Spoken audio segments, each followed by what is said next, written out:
Hi, my name is Liberty Jackson. I go to Gilbert High School and I live in Gilbert, Arizona. And today I'm going to talk about heart disease and the process through a heart transplant and alternatives such as the LVAD. So I'm doing this because in 2013 my dad had a heart transplant, and learning about that process has made me want to go into the medical field to potentially save lives like the doctors did for my dad. So I want to start with talking about heart disease. Heart disease is a range of conditions such as blood vessel disease, coronary artery disease, heart rhythm issues, heart defects at birth, and so on. So now I want to talk about all the symptoms and all the heart diseases. So first I want to start with atherosclerotic disease. Big word. So it's a blood vessel disease, and the symptoms vary depending on the gender. So for females, usually they experience chest discomfort, shortening of breath, nausea, and extreme fatigue, while men may experience chest pain. Next is heart arrhythmia, which is an abnormal heartbeat. It can be too slow, too fast, irregular. So the symptoms for this is racing or slow heartbeat, chest pain or discomfort, shortness of breath, lightheadedness, dizziness, and near fainting or fainting. Next is congenital heart disease, and I have two parts for this. So first is serious congenital heart disease, which is usually diagnosed soon after birth. The symptoms include pale gray or blue skin, swelling, and shortness of breath.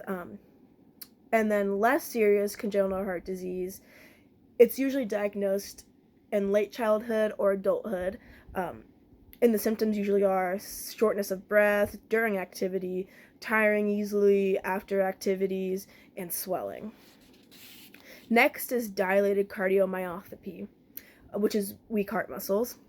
And the symptoms for this is breathlessness at rest, swelling, fatigue, irregular heartbeats that are rapid, dizziness, lightheadedness, and fainting. Next is heart infections, with one of them being endocarditis. Among others, the symptoms are shortness of breath, fever, weakness, fatigue, swelling, changes in heart rhythm, dry or persistent cough, and skin rashes. Lastly is valvular heart disease. This pretty much has anything to do with the four valves in your heart, which are the aortic, the mitral, the pulmonary, and the tricuspid valves. And usually they're not working properly or damaged. So generally, these symptoms would be fatigue, shortness of breath, irregular heartbeat, swelling, chest pain, or fainting. Okay, now that all of that's out of the way, I want to talk about alternatives for a heart transplant. So ideally, if you're at the end of your heart failure, you'd hope to be on your way to a heart transplant, although that's not always the case. While on the wait list, if you choose to get a heart transplant, you are offered the LVAD. I know what you're thinking. What's an LVAD? Well, first, LVAD stands for Left Ventricle Assist Device. This device is surgically implanted to help the left ventricle pump blood through the body.